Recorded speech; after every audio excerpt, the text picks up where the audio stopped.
The scream that echoed from the abandoned Hartley Mine cut through the Nebraska summer air like a knife through butter, and Preston Dalton dropped the reins of his horse without a second thought.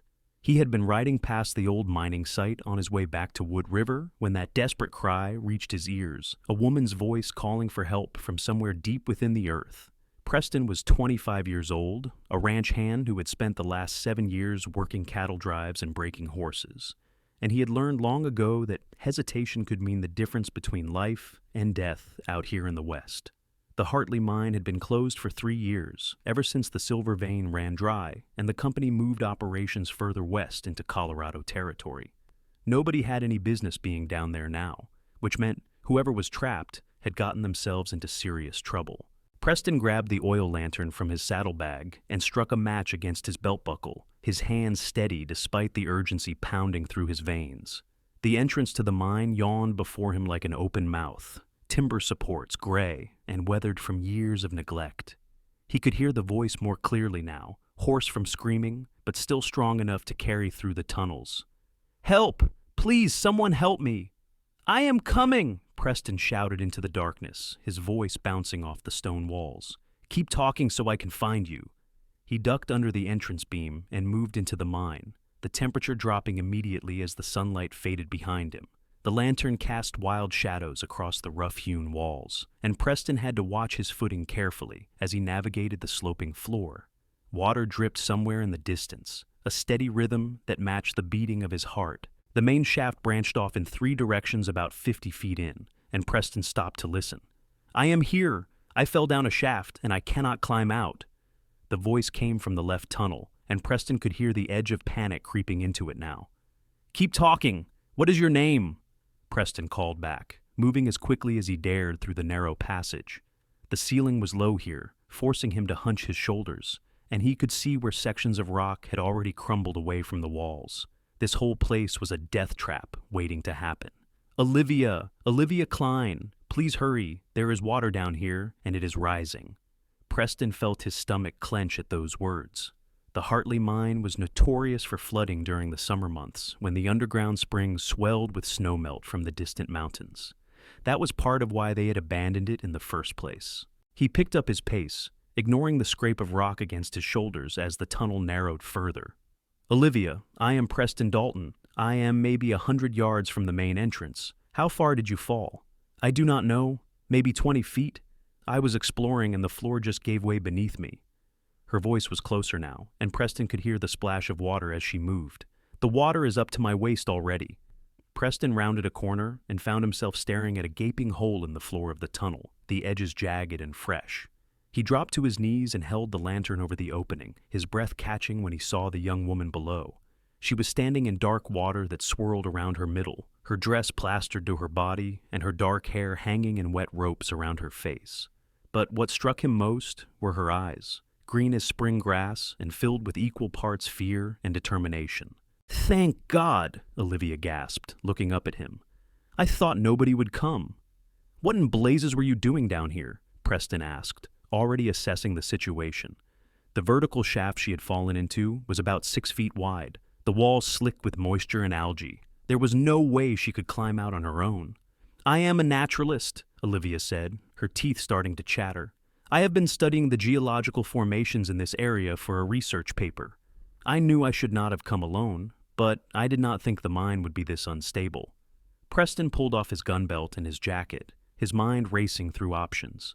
He had about 60 feet of rope coiled on his saddle, but his horse was still outside, and by the time he went back to get it, Olivia could be chest deep in water. The tunnel was already making ominous creaking sounds, and he could see dust sifting down from the ceiling. "The water is getting higher," Olivia said, and Preston could hear the tremor in her voice now. "What are you going to do?" "I am coming down," Preston said, setting the lantern carefully on the floor near the edge of the hole. "When I get down there, I am going to boost you up. You should be able to grab the edge and pull yourself out." "What about you? If you boost me up, how will you get out?" "Let me worry about that," Preston said. He sat on the edge of the opening and took a breath, then dropped into the darkness. The water was shockingly cold and deeper than it had looked from above. Preston went under completely, his boots hitting the rocky bottom of the shaft, and came up sputtering. Olivia grabbed his arm to steady him, her grip surprisingly strong. "You are insane," she said, but there was something like admiration in her eyes. "You just trapped yourself down here with me." "Well, I could not very well leave a lady in distress," Preston said, pushing his wet hair back from his face. He was tall, just over 6 feet, and when he stretched his arms up, he could almost touch the edge of the opening. Almost, but not quite. "Come here, I am going to lift you up." Olivia waded over to him, stumbling slightly as the current tried to pull her feet out from under her. The water was definitely rising, now lapping at her chest. Preston positioned himself against the wall and laced his fingers together, creating a foothold. "Step into my hands and I will boost you as high as I can. You grab that edge and pull yourself up. Do not worry about me, just get yourself out of here." "I am not leaving you down here," Olivia said stubbornly. "We can argue about it once you are safe," Preston replied.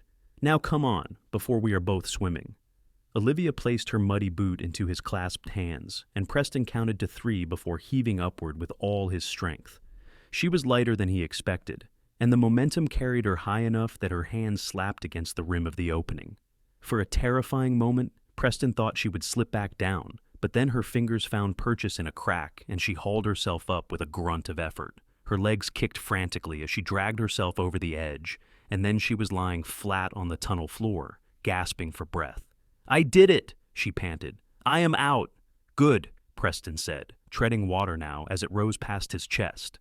"Now you need to run back to the entrance and get my horse. There is rope on the saddle. Bring it back here as fast as you can." Olivia scrambled to her feet, grabbed the lantern, and disappeared down the tunnel without another word. Preston was left alone in the darkness with only the sound of rushing water for company. He kept one hand braced against the wall and tried not to think about how much water was pouring into this shaft. The mine must have broken through into an underground spring when Olivia fell through the floor, and now it was filling up like a well. The water reached his chin, then his mouth. Preston tilted his head back and focused on breathing slowly, on not panicking. He was a strong swimmer, had been since he was a boy growing up on a farm in Missouri. He could tread water for a while. He just had to trust that Olivia would make it back in time. It felt like hours, but was probably only 10 minutes before he heard footsteps pounding back down the tunnel. The lantern light appeared first, followed by Olivia's face peering down at him from above. "I have the rope," she called. "Catch!"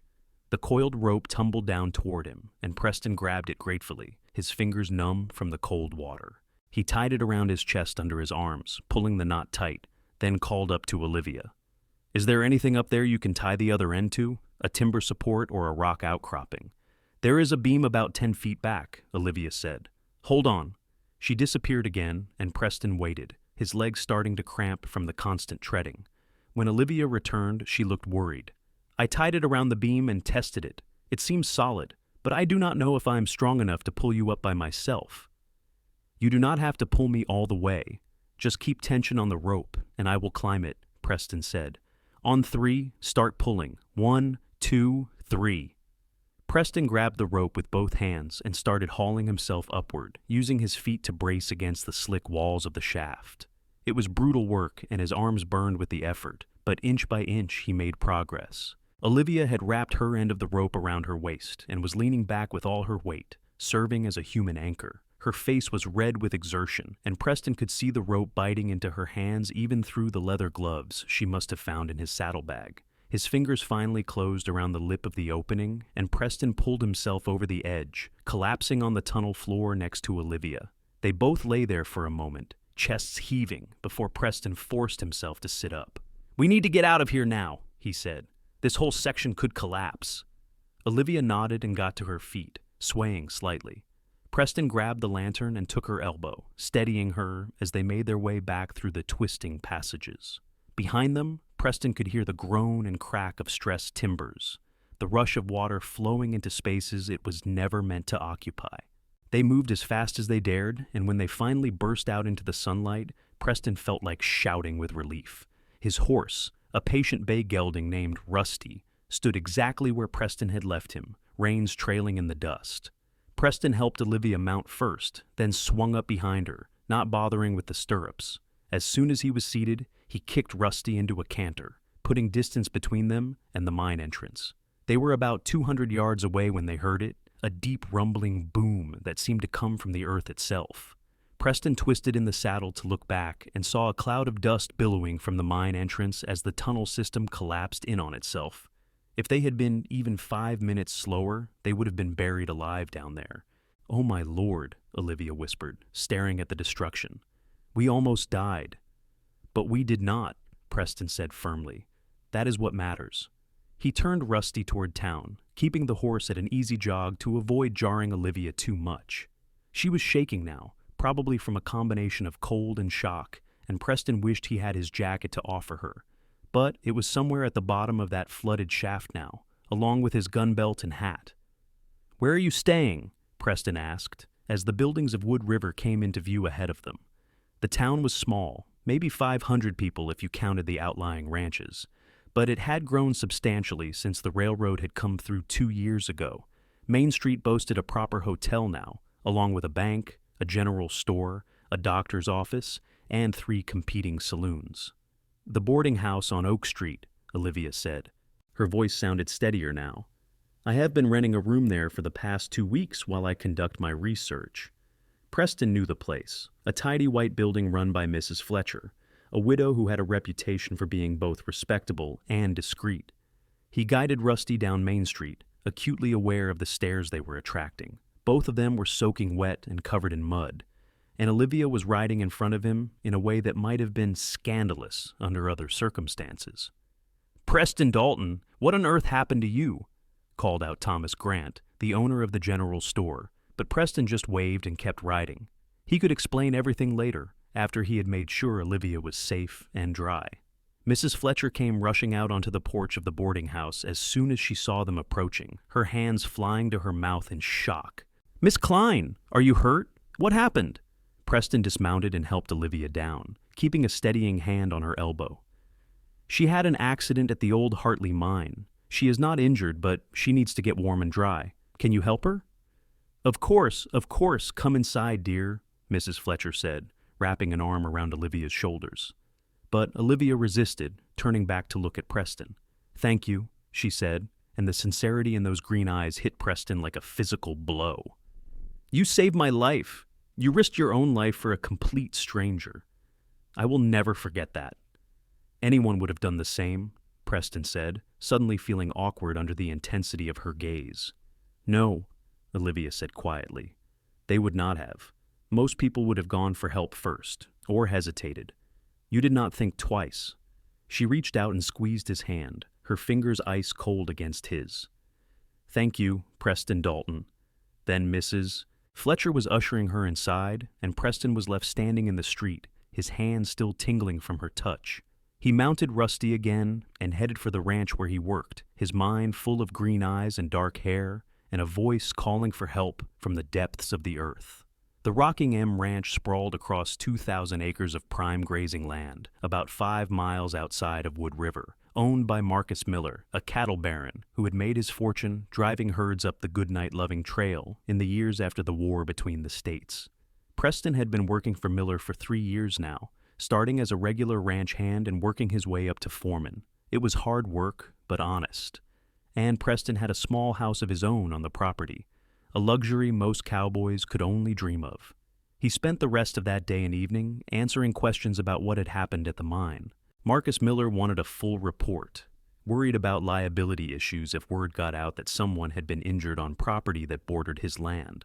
The county sheriff, a grizzled veteran named Douglas Walsh, rode out to take Preston's statement and seemed satisfied that the mine collapse was a natural occurrence rather than anything criminal. But through all the questions and explanations, Preston's mind kept drifting back to Olivia Klein. A naturalist, she had said. That meant she was educated, probably had attended college back east. What was a woman like that doing in a rough town like Wood River, exploring abandoned mines by herself? And why could he not stop thinking about the way her hand had felt in his, cold and small but somehow fierce? 3 days passed before Preston saw her again. He was in town buying supplies for the ranch when he spotted her coming out of the general store, a wrapped package under one arm. She was wearing a different dress now, a practical blue cotton that brought out the color of her eyes, and her dark hair was pinned up in a neat bun. She looked completely recovered from her ordeal, though Preston noticed she moved with a slight limp. "Miss Klein!" he called out, touching the brim of his new hat in greeting. "How are you feeling?" Olivia's face lit up when she saw him, a genuine smile that made something warm unfurl in Preston's chest. "Mr. Dalton, I have been hoping to run into you. I am well, just a few bruises and scrapes, nothing serious, and please call me Olivia." "Only if you call me Preston," he replied. "I am glad to see you are all right. Are you still staying at Mrs. Fletcher's place?" "For another week, yes. I am nearly finished with my research here." Olivia shifted her package to her other arm, and Preston automatically reached out to take it from her. "Then I will be moving on to Colorado to study the rock formations there." The thought of her leaving in a week gave Preston an unexpected pang of disappointment. "You travel around a lot for your work then?" "I do. I am preparing a comprehensive study of geological features across the Western Territories for publication in a scientific journal back in Boston. I have been traveling for almost 6 months now." Olivia started walking down the sidewalk, and Preston fell into step beside her. "It is fascinating work, though perhaps more dangerous than I anticipated." "Most things out here are more dangerous than folks back east expect," Preston said. "You really should not be going into places like that mine alone. There are old shafts and unstable tunnels all over this region." "I know that now," Olivia said ruefully. "Mrs. Fletcher has been lecturing me about it for 3 days straight. She seems to think I am suicidally reckless." "Are you?" Olivia laughed, a bright sound that made several passers-by turn to look. "Perhaps a little. My father always said I had more curiosity than sense, but I refuse to let fear keep me from my work. There are so few women in the sciences, and every barrier I overcome makes it easier for the next woman who wants to follow this path." Preston found himself admiring her conviction, even as he worried about her safety. "That is commendable. But maybe you could find someone to accompany you on your explorations, just as a safety precaution." They had reached the boarding house now, and Olivia turned to face him, one hand shading her eyes from the afternoon sun. "Are you volunteering, Preston?" The question caught him off guard, and Preston felt heat rising in his cheeks. "I have a ranch to run, but I might be able to spare a few hours here and there, if you were interested in having a guide who knows the area." "I would like that very much," Olivia said softly. "In fact, I have been meaning to examine the sandstone formations along the bluffs north of here. Would you be free tomorrow afternoon to take me there?" Preston knew he had a dozen tasks that needed doing tomorrow, but he heard himself saying, "I can make time. How about I pick you up around 2 o'clock? "Perfect," Olivia said, and the smile she gave him made Preston feel like he had just won a prize at the county fair. She took her package back from him, their fingers brushing in the exchange. "Thank you again, Preston, for everything." Preston touched his hat brim again and headed back to where Rusty was tied, feeling lighter than he had in months. It was not until he was halfway back to the ranch that he realized he had just agreed to what amounted to an outing with a beautiful, educated woman who would be leaving Wood River in a week. He should probably be guarding his heart more carefully, but the truth was he could not wait for tomorrow afternoon to arrive. The next day, Preston made sure all his morning chores were finished early, then cleaned up and changed into his best shirt, a dark blue chambray that his sister had sent him for Christmas. He even took the time to shave carefully and comb his hair, which earned him some ribbing from the other ranch hands. "Got yourself a lady friend, Preston?" called out Jimmy Rodriguez, a wiry cowboy who had been with the Rocking M even longer than Preston. "You are looking mighty fancy for a Thursday afternoon." "Just helping out a friend," Preston said, but he could not quite keep the smile off his face as he saddled Rusty. He had borrowed a gentle mare named Daisy for Olivia to ride, and he led both horses into town at a brisk trot. Olivia was waiting on the porch of the boarding house, wearing a split riding skirt and sturdy boots. She had a canvas bag slung over one shoulder, presumably containing her scientific instruments and notebooks. Her face lit up when she saw Preston approaching, and she came down the steps to meet him. "Right on time," she said approvingly. "I like that in a man." Preston helped her mount Daisy, then swung up onto Rusty. "The bluffs are about an hour's ride north. The terrain gets a bit rough in places, so just let me know if you need to slow down." They rode out of town at an easy pace, and Preston found himself relaxing as they left the buildings behind. This was his element, out in the open country with the sun on his shoulders and the wind in his face. Olivia seemed comfortable in the saddle too, moving with the rhythm of the horse like someone who had spent plenty of time riding. Did you grow up out west? Preston asked as they followed a narrow trail through the tall grass. No, I grew up in Philadelphia, but my father owned a country estate outside the city, and I learned to ride there as a girl. Olivia patted Daisy's neck affectionately. I always preferred being outdoors to being stuck in drawing rooms making polite conversation. I know that feeling, Preston said with a grin. I am not much for fancy parties myself. Give me a campfire and open sky any day. Where are you from originally? Your accent is not quite Nebraska. Missouri, little town called Liberty, north of Kansas City. My family had a farm there. Preston felt the familiar tightness in his chest that always came when he talked about his past. I left when I was 18 and came west looking for work. Olivia glanced at him, and Preston had the sense that she understood there was more to that story than he was saying. But she did not press, just nodded and pointed ahead to where the land began to rise into a series of rocky bluffs. Is that where we are headed? That is the place, Preston confirmed. The sandstone there is full of fossils if you know where to look. I found a piece with a perfect fern imprint when I was up here hunting elk last fall. They spent the next 2 hours exploring the bluffs, with Olivia scrambling over rocks and examining formations with intense concentration. Preston mostly stayed back and let her work, but occasionally she would call him over to look at something particularly interesting. He found himself fascinated not by the rocks themselves, but by her enthusiasm for them, the way her eyes sparkled when she found a new specimen, and the gentle way she handled each piece like it was precious. These sedimentary layers tell a story that goes back millions of years, Olivia explained, showing Preston a section where different colored strata were clearly visible. See how this red layer is sandwiched between two gray ones? That suggests a dramatic change in the environment, possibly a shift from marine to terrestrial conditions. So this whole area was underwater once? Preston asked, genuinely curious now. Exactly. A vast inland sea covered much of the Great Plains during the Cretaceous period. These rocks are the remnants of that ancient ocean floor. Olivia pulled out a small hammer and carefully chipped away a sample, wrapping it in cloth before placing it in her bag. It is humbling, is it not? To think about how much time has passed, how many changes this land has seen. Makes our own troubles seem pretty small in comparison, Preston agreed. He found a flat rock to sit on and watched as Olivia continued her work, moving from spot to spot like a dancer. The afternoon sun caught the highlights in her dark hair, turning them amber and gold, and Preston felt something shifting inside him, some door he had kept carefully locked starting to swing open.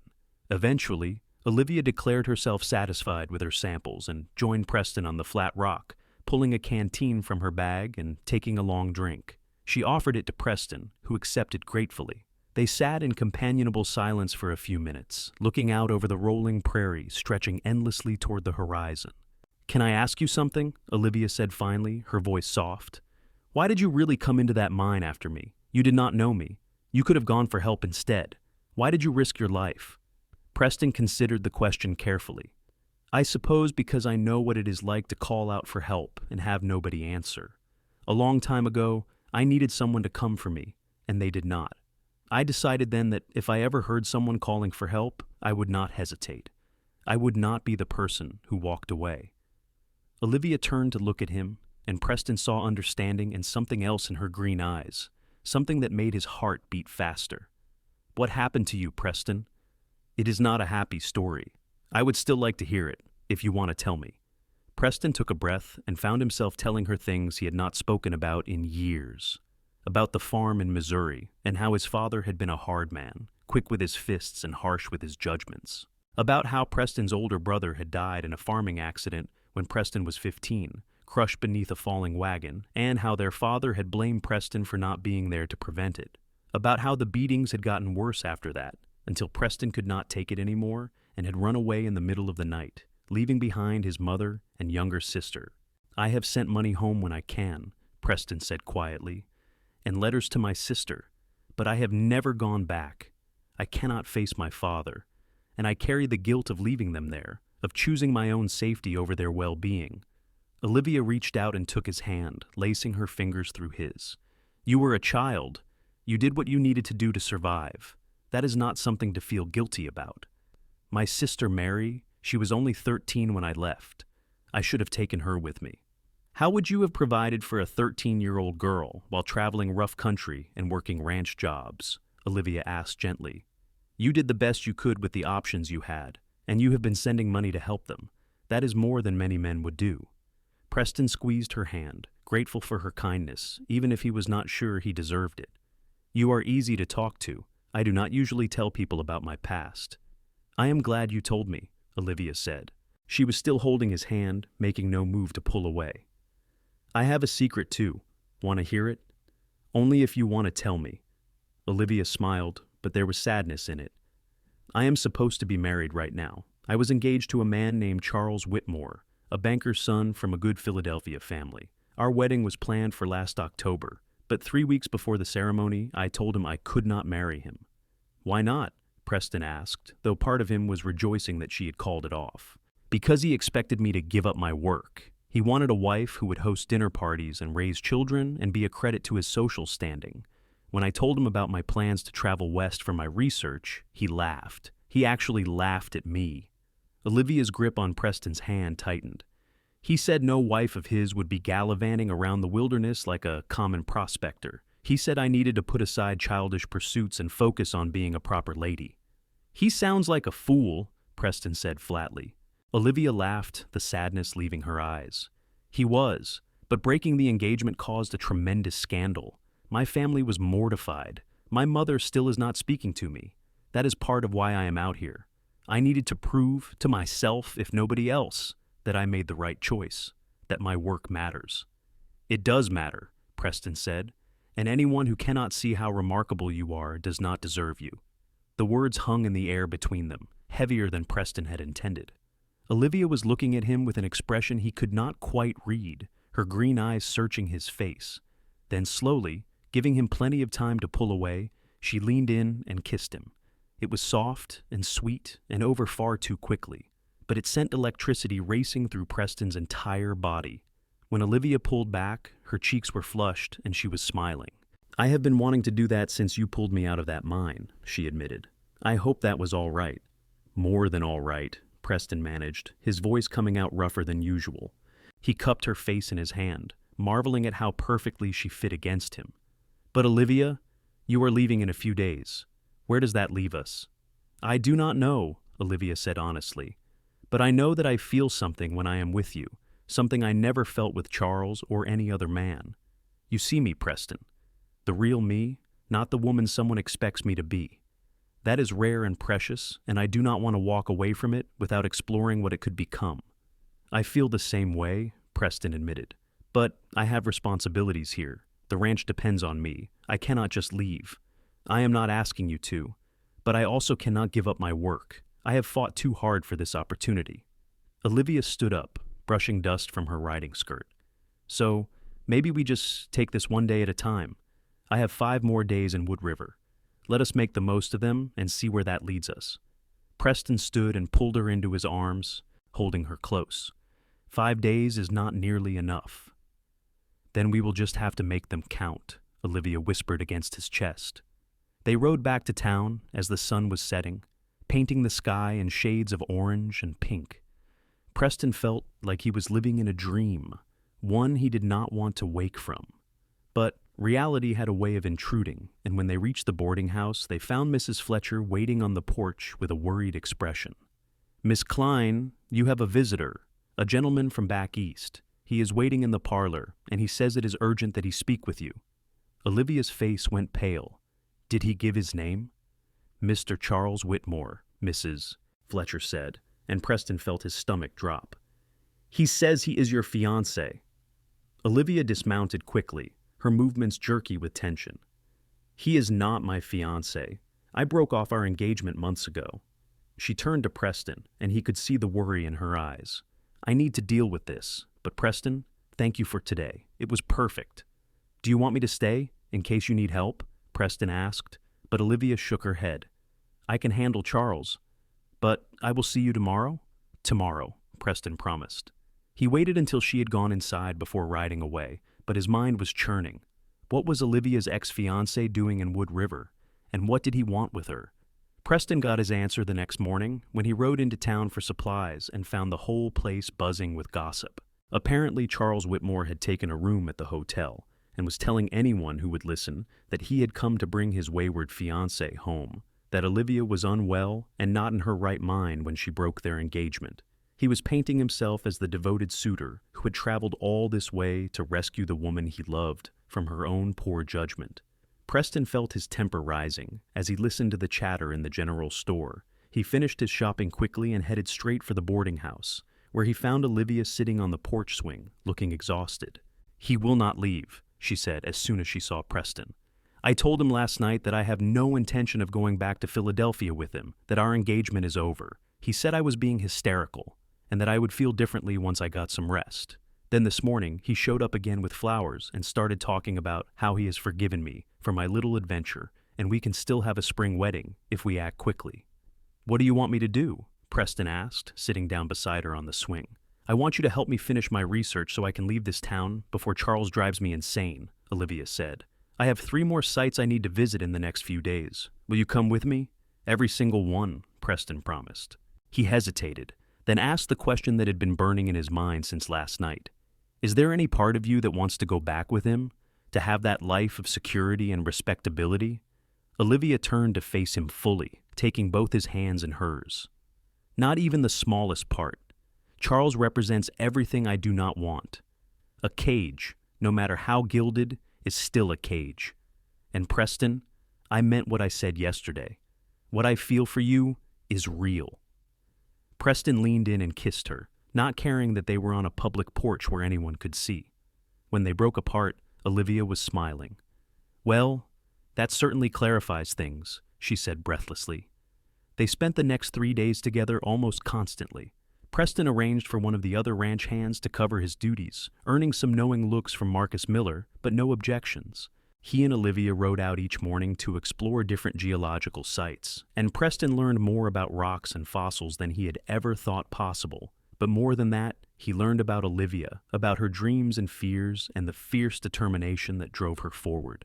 In the evenings, they would have dinner together, sometimes at the boarding house with Mrs. Fletcher chaperoning, and sometimes at the small restaurant on Main Street.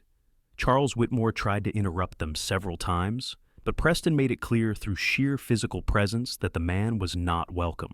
Charles was soft from city living, all expensive clothes and smooth hands, and he took one look at Preston's work-hardened frame and apparently decided not to press the issue directly.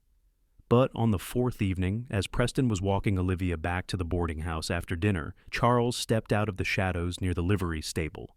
He had 2 men with him, rough-looking characters that Preston immediately pegged as hired muscle. "Miss Klein, I need you to come with me," Charles said, his voice tight with barely controlled anger. "I have been patient, but this foolishness has gone on long enough. These gentlemen are going to escort you to the train station, where we have a private car waiting to take us back to Philadelphia." "I am not going anywhere with you," Olivia said firmly, but Preston could hear the fear in her voice. He stepped in front of her, his hand moving instinctively toward where his gun would normally hang. But he was not wearing his gun belt tonight, had not thought he would need it in town. "The lady said no," Preston said quietly. "I suggest you respect that and leave town before you cause any more trouble." "This is not your concern, Cowboy," one of the hired men said, cracking his knuckles meaningfully. "The lady is coming with us, and you can either step aside or get hurt. Last chance," Preston said to Charles. "Call off your dogs and walk away." "Grab her," Charles ordered, and the 2 men rushed forward. Preston had been in more than his share of fights during his years working cattle drives and saloons. He knew how to handle himself, but 2 against 1 was not good odds. He managed to land a solid punch to the first man's jaw, sending him stumbling back. But the second man got behind Preston and wrapped an arm around his throat in a chokehold. Preston drove his elbow back into the man's ribs, but the grip did not loosen. "Preston!" Olivia screamed, and then everything seemed to happen at once. There was the sound of running footsteps, and suddenly Sheriff Walsh was there with his gun drawn, along with what looked like half the men from the saloon. "That is enough!" Walsh bellowed. "Break it up right now, or you are all spending the night in jail." The man choking Preston released him immediately, and Preston staggered forward, coughing. Olivia rushed to his side, her hands fluttering over him, checking for injuries. "Are you hurt? Oh God, Preston, I am so sorry." "I am fine," Preston wheezed. He looked up at the sheriff. These men were trying to kidnap Miss Klein against her will. Walsh turned his steely gaze on Charles Whitmore, who had gone pale. That true, mister? I was simply trying to help my fiancée see reason, Charles blustered. She is not well. She needs proper care, not to be influenced by some fortune-hunting ranch hand. I am not your fiancée, Olivia shouted, her voice shaking with rage. I broke our engagement 5 months ago, and I have asked you repeatedly to leave me alone. You have no claim on me, no right to dictate my actions. The lady seems pretty clear-headed to me, Walsh observed, and what you just attempted is called kidnapping in these parts. That is a hanging offense in Nebraska. He gestured to his deputies. Take these 3 into custody. They can cool off in a cell until the morning stage. As the deputies led Charles and his hired men away, the former sputtering threats about lawyers and influential friends, Walsh turned to Preston and Olivia. You two all right? We are fine, Sheriff, Olivia said. Thank you for intervening. Thank Mrs. Fletcher. She saw what was happening and sent her boy running for me. Walsh tipped his hat. Miss Klein, I suggest you avoid being alone until those fellows are on the stage tomorrow. And Preston, maybe wear your gun for the next few days just in case. After the sheriff left, Preston and Olivia stood in the street for a moment, both of them shaking with leftover adrenaline. Then Olivia threw her arms around Preston's neck and held on tight. I was so scared, she whispered. When they attacked you, I thought they were going to kill you. Takes more than a couple of city toughs to put me down, Preston said, trying for levity even though his throat ached where he had been choked. But Olivia, this is serious. Charles is not going to give up just because he spent a night in jail. What if he comes back? Then I will deal with it. But Preston, I refuse to live my life in fear of what Charles might do. That would be letting him win. Olivia pulled back to look at him, and in the moonlight her eyes were fierce. I have one more day in Wood River, one more day before I have to leave for Colorado. I want to spend it with you. Doing what? Preston asked. Olivia smiled, a mischievous expression that made Preston's heart skip. Exploring the cave system you mentioned, the one with the underground lake. I want to see it before I go. Preston had told her about the caves during one of their rides, a network of limestone caverns about 10 miles from town that he had discovered while tracking a mountain lion 2 years ago. They were beautiful, but also potentially dangerous, especially the section that involved wading through an underground lake in complete darkness. That is an all-day trip, Preston warned, and not an easy one. We would need to bring supplies, lanterns, rope. Then we should start early, Olivia said simply. Pick me up at dawn? Preston knew he should argue, should point out all the reasons why this was a bad idea. But when he looked at Olivia's eager face, he found himself nodding instead. Dawn it is. He left her at the boarding house with strict instructions to lock her door and not open it for anyone but Mrs. Fletcher then rode back to the ranch to prepare for tomorrow's expedition. As he gathered supplies by lamplight, Preston could not shake the feeling that something important was about to happen, that tomorrow would change everything. He just did not know if that change would be for better or worse. The sun was barely a pink promise on the eastern horizon when Preston arrived at the boarding house the next morning. Olivia was waiting with her canvas bag and a bright smile, and Mrs. Fletcher handed them a packed lunch with instructions to be careful and back before dark. They rode north and west, following game trails through increasingly rugged terrain. Preston pointed out landmarks as they went, teaching Olivia how to read the land the way his first trail boss had taught him years ago. By mid-morning, they reached the entrance to the caves, a narrow opening in a limestone cliff face half hidden by scrub oak. This is it, Preston said, dismounting and helping Olivia down. The entrance is tight for the first 20 feet or so. Then it opens up into a main chamber. From there, we can access the tunnel that leads to the underground lake. How deep is the lake? Olivia asked, pulling a coil of rope from her saddlebag. I have never touched bottom, but the water is clear and calm, and there is a ledge that runs along one side. As long as we are careful, we should be fine. Preston lit 2 lanterns and handed one to Olivia. Stay close to me and watch your footing. Some of the rocks are slippery. The entrance was every bit as tight as Preston had warned, requiring them to crouch and shuffle sideways in places. But then the passage widened abruptly, and they found themselves in a cavern easily 30 feet high and twice that across. Stalactites hung from the ceiling like stone icicles, and stalagmites rose from the floor to meet them. In the lantern light, the formations glowed white and orange and pink, a cathedral built by water and time. "Oh, Preston," Olivia breathed, turning in a slow circle. "This is magnificent." "Wait until you see the lake," Preston said, unable to keep the pride from his voice. He led her across the main chamber to a smaller opening on the far side, and they followed a descending passage for several minutes before emerging into another cavern.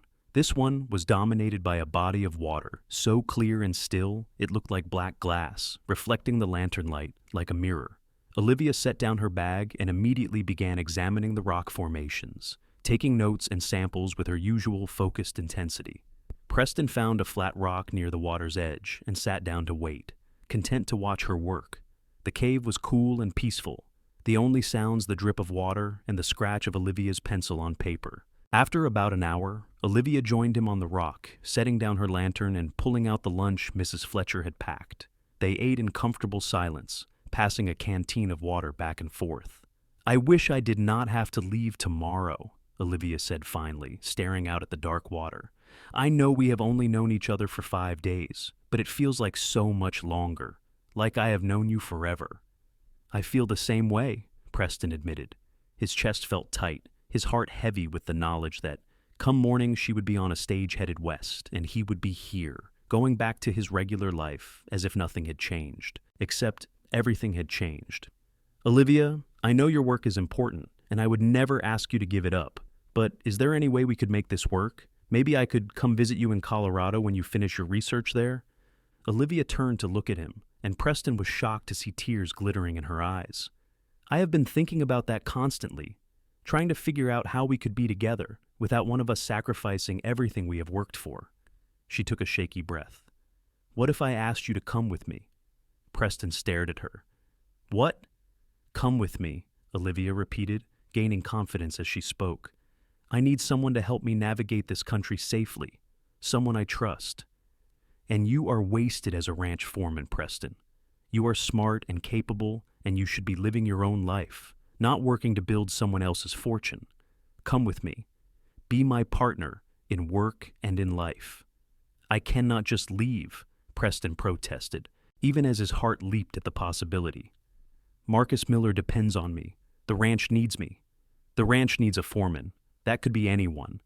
But I need you specifically." Olivia grabbed his hands. "I am falling in love with you, Preston Dalton. I know it is fast and probably crazy, but it is the truth, and I think you feel the same way about me. So why should we deny ourselves a chance at happiness just because it is unconventional?" Preston felt like the world had tilted on its axis. Love, she loved him, and God help him, he loved her too, had probably been falling for her since the moment he saw her standing in that flooded mine shaft with determination blazing in her green eyes. "I do love you," he said, the words feeling both terrifying and right. "But Olivia, I have nothing. No savings to speak of, no property, no education. What can I offer you?" "Yourself," Olivia said simply. "Your strength and your kindness and your courage. That is enough. More than enough." She leaned in and kissed him, and Preston felt his resolve crumbling. "Say yes, Preston. Take a chance on us." "Yes," Preston heard himself say. "Yes, I will come with you." Olivia's answering smile was brighter than the lantern light, and she kissed him again, deeper this time. Preston pulled her close and let himself believe that this could actually work, that they could build a life together despite all the obstacles in their way. They stayed in the cave for another hour, making plans and dreaming about the future. Preston would give his notice to Marcus Miller today, help find a replacement foreman, and then join Olivia on the stage west. They would travel to Colorado first, then Wyoming and Montana, mapping the geology of the frontier while building a partnership that was both professional and personal. Eventually, they might settle down somewhere, buy a piece of land, but for now, the whole West stretched out before them, full of possibility. As they prepared to leave the cave, Preston took one last look at the underground lake. This place had been his secret refuge, somewhere he came when he needed to think or escape the demands of daily life. It seemed fitting somehow that he was sharing it with Olivia now, that this hidden wonder was the backdrop for the moment his whole life changed direction. They emerged into afternoon sunlight and rode back toward Wood River at an easy lope, both of them energized despite the long day. When they reached the edge of town, Preston saw Marcus Miller waiting outside the sheriff's office, his face grim. "Preston, I need to talk to you," Marcus called out. "It is urgent." Preston exchanged a glance with Olivia, then dismounted. "What is wrong?" "Got a telegram this afternoon from the territorial governor's office. There has been a series of robberies along the stage routes in this region, and they are worried about another attempt on tomorrow's westbound stage, the one Miss Klein is scheduled to be on." Marcus looked at Olivia. "They are asking for volunteers to ride as armed guards, and I was hoping Preston here might be willing." "Of course," Preston said immediately. "How many guards will there be?" "Sheriff Walsh is organizing it. He is looking for 4 good men who can handle themselves in a fight. The stage will be carrying a payroll shipment for the mining operation in Deadwood, so it is a tempting target for outlaws." Preston felt Olivia's hand slip into his. "I will do it," he told Marcus. "But this is actually my last week working for you. I was planning to give notice today anyway." Marcus's eyebrows shot up. "You are leaving the Rocking M? Where are you going?" "Colorado, for starters," Preston said, glancing at Olivia with a smile. "I have accepted a position as field assistant to Miss Klein here. I will be helping her with her geological research." Marcus looked between them and slowly began to smile. "Well, I will be damned. Good for you, Preston. And Miss Klein, you are getting yourself a fine man. Best foreman I ever had." He clapped Preston on the shoulder. "But let us make sure you both survive tomorrow's stage ride first, shall we? Go see Sheriff Walsh and get the details." The rest of the evening was a whirlwind of preparation. Sheriff Walsh had assembled his team of guards: Preston, 2 experienced ranch hands named Henry Cole and Sam Thornton, and the sheriff's own deputy, a young man named William Brooks. They met in Walsh's office to go over the route and discuss strategy. "The robberies have all happened in roughly the same area, a stretch of road that cuts through a narrow canyon about 15 miles west of here," Walsh explained, pointing to a map. "It is the perfect place for an ambush. We will have 2 guards on top of the stage with the driver and 2 inside with the passengers. Stay alert and do not hesitate to shoot if you see anything suspicious." The stage was scheduled to leave at 8 in the morning. Preston spent that night at the ranch, packing his few belongings and writing a letter to his sister Mary, telling her about Olivia and his plans for the future. He tried to sleep, but kept waking every few hours, his mind running through scenarios for the next day. When dawn finally came, Preston dressed carefully and checked his guns, a matched pair of Colt revolvers that he had won in a card game years ago. He had not needed to use them in a fight since coming to Wood River, and he prayed he would not need them today either. But he loaded them with fresh ammunition and strapped on his gun belt, then headed into town. Olivia was already at the stage depot, her luggage loaded and her scientific equipment carefully packed. She was wearing a sensible traveling dress in brown wool, and she had pinned her hair up in a severe bun.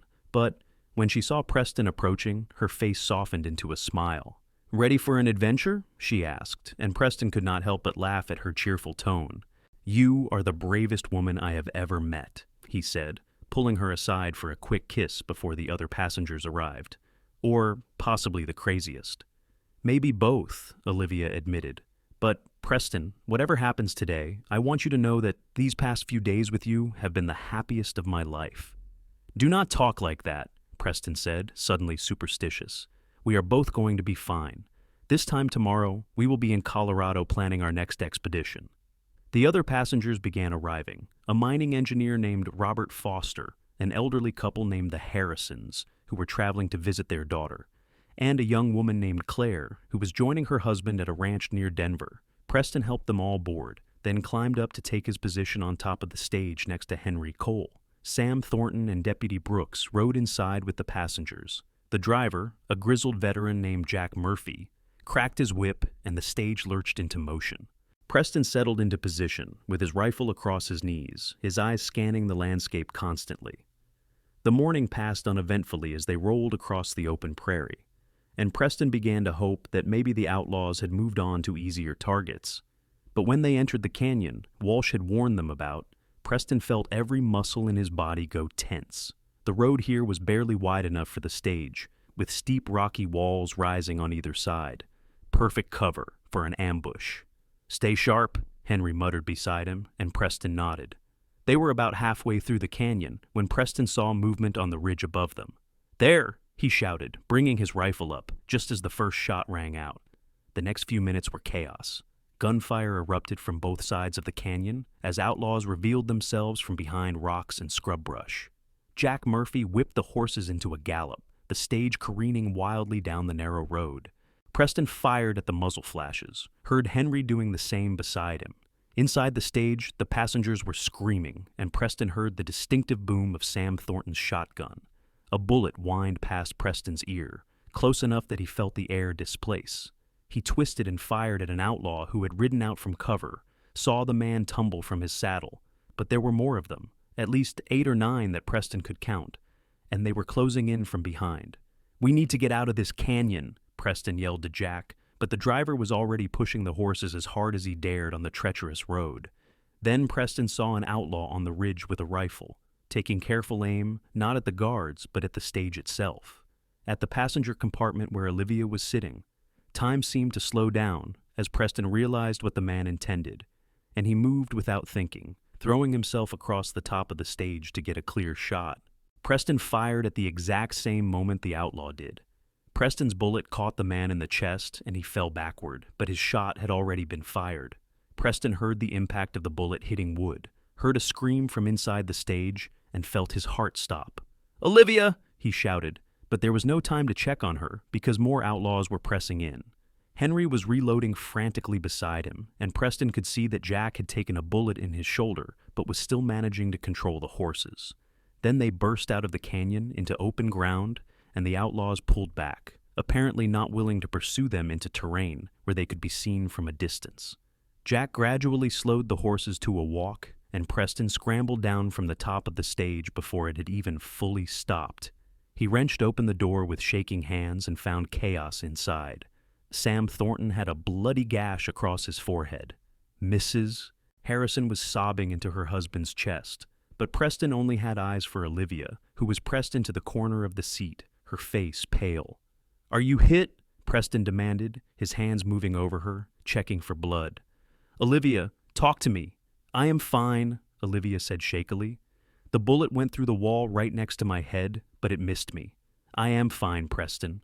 Preston pulled her into his arms and held on tight, his heart hammering. He had come so close to losing her, so terrifyingly close.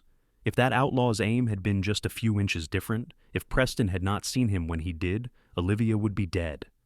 "It is over," Olivia whispered, her hands fisting in his shirt. "We are safe now. It is over." But it was not quite over. Deputy Brooks had taken a bullet in the leg during the fight, and Jack Murphy's shoulder wound needed tending. They limped into the next town, a small settlement called Crawford, where the local doctor patched everyone up, and Sheriff Walsh arrived a few hours later with a posse.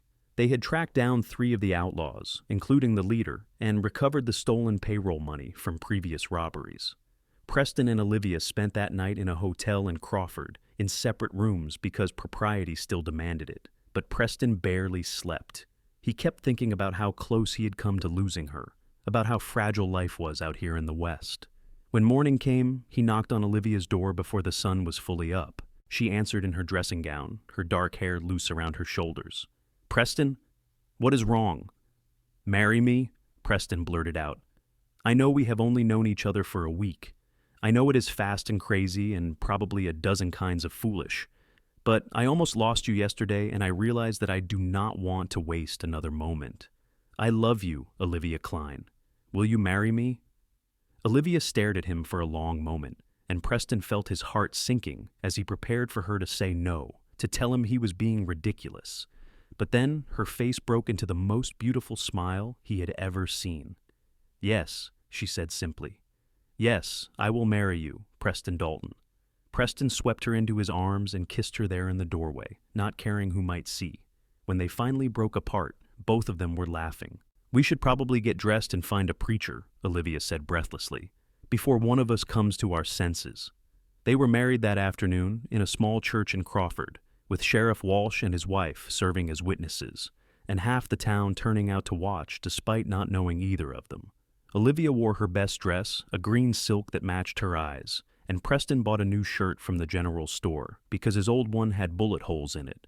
The preacher was a kind-faced man named Reverend Thomas, who seemed delighted to perform a wedding on such short notice. Do you, Preston Dalton, take this woman to be your lawfully wedded wife, to have and to hold from this day forward, for better or worse, for richer or poorer, in sickness and in health, until death do you part? I do, Preston said, looking into Olivia's green eyes and feeling more certain of this decision than anything else in his life. And do you, Olivia Klein, take this man to be your lawfully wedded husband, to have and to hold from this day forward, for better or worse, for richer or poorer, in sickness and in health, until death do you part? I do, Olivia said, her voice strong and clear. Then by the power vested in me by the territory of Nebraska, I now pronounce you husband and wife. You may kiss your bride. Preston did, thoroughly and enthusiastically, while the assembled crowd cheered. When he pulled back, Olivia was crying, but she was smiling too. Mrs. Dalton, Preston said, testing out the name. Mrs. Dalton, Olivia repeated and laughed. That is going to take some getting used to. All my published papers have been under the name Klein. So keep publishing under Klein, Preston said with a shrug. I do not need you to take my name professionally. I just need you. They spent their wedding night in the hotel in Crawford, and Preston discovered that the reality of holding Olivia in his arms was far better than anything he had imagined. She was passionate and unafraid, meeting him with an enthusiasm that left them both breathless. Afterward, they lay tangled together in the narrow bed, talking about their plans for the future. We should write to your sister, Olivia said, tracing patterns on Preston's chest with her finger. Mary, right? I would like to meet her someday. I would like that too, Preston admitted. Maybe once we have settled somewhere. We could send for her, get her away from my father. How old is she now? 20, old enough to make her own choices. Preston kissed the top of Olivia's head. What about your family? Should we write to them about the wedding? Eventually, but let us wait a bit. Let them stew in their disapproval for a while longer. Olivia propped herself up on one elbow to look at him. I want to enjoy being scandalous for a little while. Is that what we are? Scandalous? Absolutely. A properly bred Philadelphia lady running off to marry a cowboy after knowing him for a week? The gossip will keep my mother's social circle entertained for months. Olivia grinned wickedly. It is delicious. Preston laughed and pulled her back down for another kiss. So, where do we go from here? Mrs. Dalton, still planning to study rocks in Colorado? That is the plan. I have sites marked all through the territory that I want to examine, and now I have a husband to help me reach them safely. Olivia snuggled closer. This is going to be quite an adventure. She was not wrong about that. Over the next 3 years, Preston and Olivia traveled throughout the Western Territories, from Colorado to Wyoming to Montana, and even briefly into Idaho. Olivia conducted her geological research while Preston handled the practical aspects of frontier travel, finding safe places to camp, and negotiating with sometimes hostile locals. He also turned out to have a good eye for interesting rock formations, and more than once he led Olivia to discoveries that became important parts of her research. They faced challenges along the way. There were times when money was tight and they had to take odd jobs to make ends meet. Preston worked as a ranch hand or guide, while Olivia sometimes gave lectures in mining towns, sharing her knowledge of geology with practical prospectors. There were close calls too, like the time they got caught in a blizzard in the Montana mountains and had to shelter in an abandoned cabin for 3 days, or the time a grizzly bear wandered into their camp and they had to fire warning shots to scare it away. But through it all, they had each other. Preston had never imagined he could be this happy, that life could be this full of purpose and joy.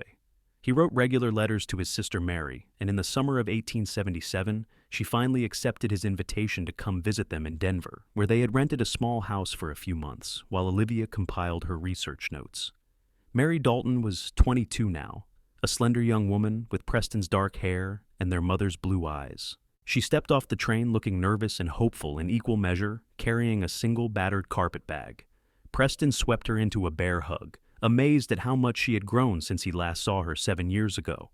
You made it, he said, his voice rough with emotion. You really made it. I had to see if my big brother's stories about married life were true, Mary said, hugging him back just as fiercely. You sounded so happy in your letters, I almost did not believe it. It is all true, Preston promised. He turned to where Olivia was waiting a few steps away. Mary, this is my wife, Olivia. Olivia stepped forward with a warm smile and took Mary's hands in hers. "It is so wonderful to finally meet you. Preston talks about you constantly. Welcome to Denver, Mary." Mary's eyes filled with tears. "Thank you for taking care of my brother, for making him happy. I was so worried about him for so long." "He takes pretty good care of me, too," Olivia said, glancing at Preston with affection. "We are a team." They spent 2 weeks showing Mary around Denver and sharing stories about their travels. Mary was fascinated by Olivia's work and spent hours poring over her collection of rock samples and fossil specimens. On the last evening before Mary had to return to Missouri, she and Preston sat on the porch while Olivia prepared dinner inside. "I do not want to go back," Mary said quietly. "Preston, I know I should not ask, but is there any way I could stay out here, with you and Olivia?" Preston felt his heart clench. "What about Mother? I cannot ask you to abandon her." "Mother has Aunt Helen living with her now. She is not alone. But I am drowning back there, Preston. Father is still drinking, still angry all the time, and he has started pressuring me to marry Edmund Fletcher, that awful man from church who is 40 years old and has buried 2 wives already." Mary's voice shook. "I cannot do it. I would rather die." "Then you will stay," Preston said firmly. "We will figure it out. Maybe you can help Olivia with her research or find work in town. But Mary, you are not going back to that house. I should never have left you there in the first place." Mary threw her arms around his neck. "Thank you. Thank you so much." When Preston told Olivia about the conversation, she agreed immediately. "Of course Mary should stay. We have plenty of room, and honestly I could use an assistant. Someone to help catalog specimens and take notes. Would Mary be interested in that?" "I think she would love it," Preston said, pulling Olivia into his arms. "Have I mentioned lately that you are the most amazing woman I have ever met?" "You may have mentioned it once or twice," Olivia said with a smile, reaching up to kiss him. "But I never get tired of hearing it." Mary proved to be an excellent addition to their team. She had a careful, methodical approach that complemented Olivia's more intuitive style, and she took to the work with enthusiasm. She also had a good head for business and helped them organize their finances better. Within 6 months, they had saved enough money to buy a small piece of land near Boulder, Colorado, where they built a house and established a permanent base of operations. The house was modest, just 4 rooms and a large workshop where Olivia could examine her specimens and write up her findings. But it had huge windows that let in the mountain light and a porch that looked out over the foothills. Preston thought it was the most beautiful place he had ever seen. In the spring of 1878, Olivia's first major research paper was published in the Journal of Geological Sciences, detailing the sedimentary layers she had documented across the Great Plains. It created quite a stir in scientific circles, both because of the quality of the research and because the author was a woman. Olivia received letters from universities asking her to come speak, and from other women scientists thanking her for blazing a trail. "You are famous?" Preston teased, reading over her shoulder as she opened yet another letter of congratulations. "Should I start calling you Dr. Dalton?" "I am not a doctor. I never finished my formal degree," Olivia protested, but she was blushing with pleasure. "But it is nice to be taken seriously, to have my work valued." That summer, Olivia realized she was pregnant. Preston was terrified and overjoyed in equal measure, suddenly hyper-aware of all the dangers that came with childbirth on the frontier. But Olivia remained calm and practical, consulting with doctors in Boulder and making sure they had everything prepared well in advance. Their son was born in February of 1879, during a snowstorm that blanketed the foothills in white. The labor was long and difficult, and there were moments when Preston thought he might lose both Olivia and the baby. But his wife was as strong and determined as ever, and when the baby finally arrived with a loud, healthy cry, Preston felt something in his chest expand almost painfully. "Hello, little one," Olivia whispered, cradling the baby against her chest. She looked exhausted, but radiant. "Preston, come meet your son." Preston moved to the bed on shaking legs and looked down at the tiny, red-faced infant. He had his mother's nose and what looked like it might be his father's dark hair. Preston reached out one finger, and the baby's tiny hand closed around it with surprising strength. "He is perfect," Preston said, his voice breaking. "You are perfect, both of you." They named him Robert Theodore Dalton, after Olivia's grandfather and Preston's trail boss who had first taught him how to survive in the West.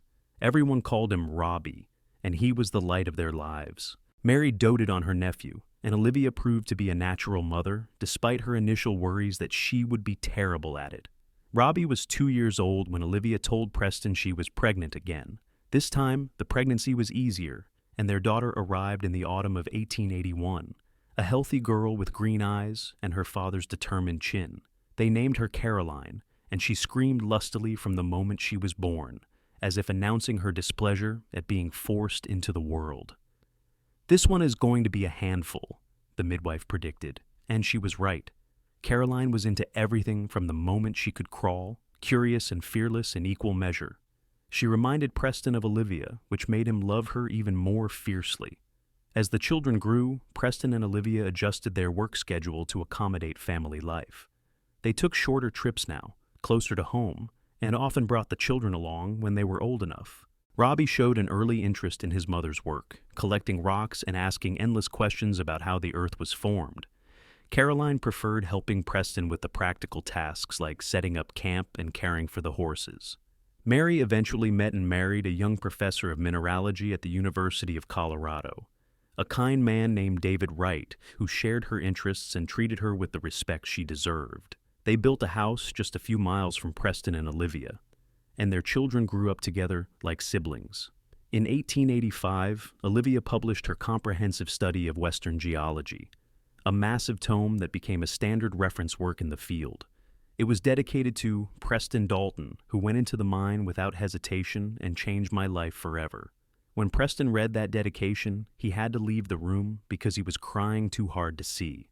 "I meant every word," Olivia said later, finding him on the porch and wrapping her arms around him from behind. "You are my hero, Preston. You always have been." "You are the hero," Preston countered, turning to face her. "You took a chance on a rough cowboy with nothing to offer. You built this life with me." "We built it together," Olivia corrected. She leaned up and kissed him, and Preston marveled at how, after all these years, her kiss could still make his heart race. "And I would do it all again in a heartbeat." Over the years that followed, Preston and Olivia watched their children grow into remarkable young adults. Robbie attended college and became a geologist himself, following in his mother's footsteps. Caroline surprised everyone by becoming a doctor, determined to bring modern medicine to frontier communities.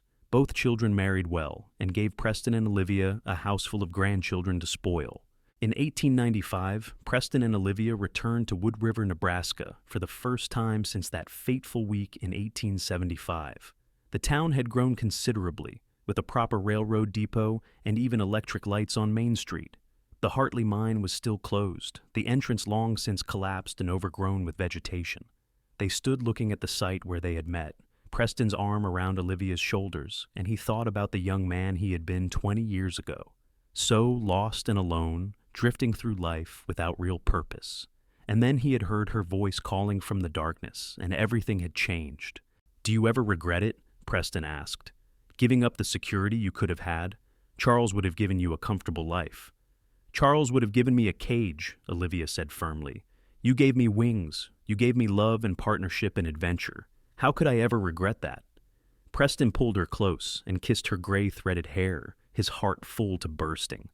"I love you, Olivia Dalton. Then, now, always." "Always," Olivia echoed, and they stood together in the Nebraska sunshine, two souls who had found each other against all odds and built a life beyond their wildest dreams. They returned to their home in Colorado, to their children and grandchildren, to their work and their love that had only deepened with time. Preston still helped Olivia with her research, now aided by modern equipment and better maps. But the spirit of adventure that had brought them together remained strong, that willingness to take risks in pursuit of knowledge and truth. On their 30th anniversary, their children threw them a party that brought together friends and family from across the West. There were speeches and toasts and a cake that Caroline had made herself. But Preston's favorite part of the evening was when the party had wound down and he and Olivia stood on their porch together, watching the sun set over the mountains. 30 years, Olivia mused, her hand in his. "It has gone by so fast. Best 30 years of my life," Preston said. "Every single day. Even the hard days, the times we struggled. Especially those days, Preston said, because we faced them together. That is what matters. They lived to see the turn of the century, to watch as the Wild West they had known slowly transformed into something more settled and civilized. Preston's hair went completely gray, and his joints ached on cold mornings, but he could still saddle a horse and ride out into the hills. Olivia's eyes needed spectacles now for close work, but her mind remained as sharp as ever, still asking questions and seeking answers. In the spring of 1907, at the age of 57, Preston fell ill with pneumonia. Olivia nursed him through the worst of it with help from Caroline, who had moved back home to be near her aging parents. Preston recovered eventually, but it left him weakened, and both he and Olivia knew that their time together was growing shorter. "I am not ready to say goodbye," Olivia said one night as they lay in bed together, her head on his chest. "I need more time with you." "You will have it," Preston promised, stroking her hair. "I am not going anywhere yet. We still have adventures to complete." And they did, squeezing every drop of joy and love from the time they had remaining. They took one last trip together to Montana to visit Robbie and his family. They spent long afternoons on their porch reading to each other and reminiscing about their travels. They made love with the tenderness of long practice and deep affection. Preston made it to their 35th anniversary, surrounded by children and grandchildren, and even a few great-grandchildren. Olivia had organized the whole thing, and Preston suspected she had somehow known it would be his last. He died peacefully 2 months later, holding Olivia's hand, with the Colorado sunshine streaming through the windows. Olivia followed him just 18 months after that, her heart giving out as she worked in her beloved study.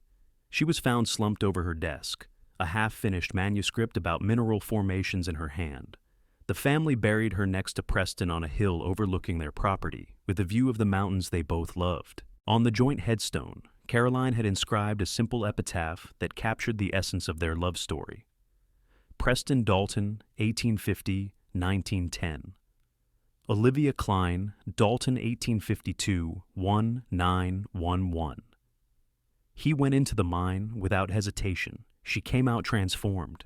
Together they built a life beyond measure. Their children and grandchildren continued their legacy, carrying forward the values of courage, curiosity, and love that Preston and Olivia had embodied. The house in Colorado became a gathering place for the family, filled with Olivia's rock collection and Preston's journals, physical reminders of two extraordinary people who had found each other in the depths of a mine and spent their lives exploring both the earth and the depths of human connection. And on quiet evenings, when the wind whispered through the pines and the mountains turned purple in the sunset, some family members swore they could still feel their presence, Preston and Olivia together forever. Their love, a permanent part of the landscape they had explored so thoroughly in life. The cowboy who had not hesitated to descend into darkness to save a stranger, and the scientist who had not hesitated to build a life with him, their story, a testament to the transformative power of courage and love in the wild, beautiful, unforgiving American West.